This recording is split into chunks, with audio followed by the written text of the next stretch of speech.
Today we're reading Luke chapter 7, verses 18 to 35. Now let's recall where we're picking up the story today. The event that happened just previously to today's reading is that the only son of a widow had died. But Jesus comes on the scene, commands him to get up, and he raises him from the dead. Jesus miraculously raises him to life. Now today, we learn actually from Matthew's gospel, not Luke, that John the Baptist is in prison.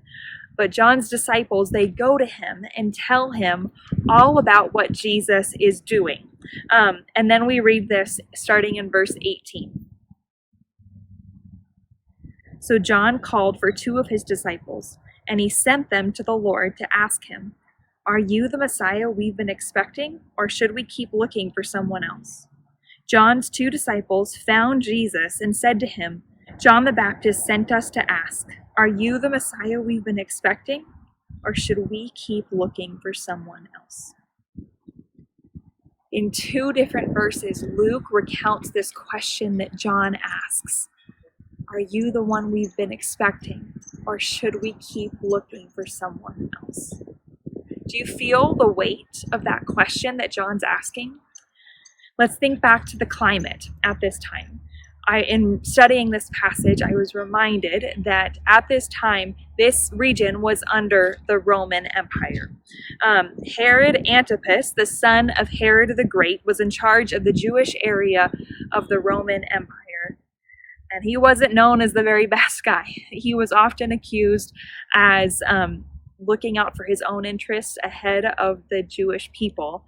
And so this resulted in vast inequality and oppression of the Jewish people. So when John is asking this question, are you the one we've been expecting, or should we keep looking for someone else? He's saying we were expecting a Messiah who was going to save us from this oppression. We were expecting someone who would overthrow the Roman Empire. And that, Jesus didn't do this. Jesus did none of this. However, when John's two disciples asked Jesus this question, Jesus didn't criticize them. He didn't scold them for asking. Instead, which I think is so incredibly powerful, Luke tells us what Jesus does, starting in verse 21. At that very time, Jesus cured many people of their diseases, illnesses, and evil spirits, and he restored sight to many who were blind. Then he told John's disciples, "Go back to John and tell him what you have seen and heard. The blind see, the lame walk, those with leprosy are cured, the deaf hear, the dead are raised to life, and the good news is being preached to the poor." Jesus shows who he is. He is the one who causes the blind to see, the lame to walk, those with leprosy to be healed, the deaf to hear, the dead raised to life, and the good news being preached to the poor. That is the Messiah. That is our Messiah. I know that I can be guilty of asking John's very same question in different forms in my own life. What about you? It boils down to unmet expectations. We have this idea of what our lives, what the world should look like.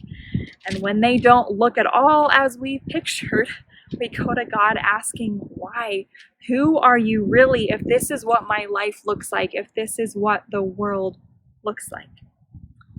John's example today, though, reminds us that it's okay to go to God with those big questions. But my challenge for all of us, and I'm talking to myself here too, is to hold those questions with open hands and ask them with open eyes and open ears, because I think, and I can pretty much say I know that God will show you who he really is when you ask him those questions. He is God who lets us see and heals our every sin. He is our Messiah.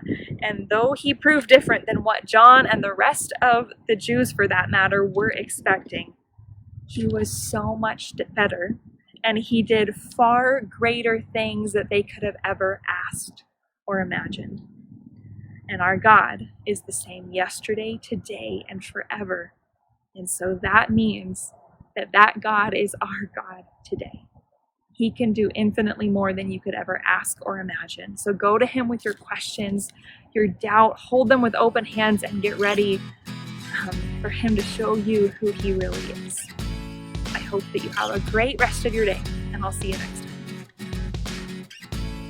If these devotional videos are helpful to you, subscribe to our channel and click the notification button so you know when we post a new video.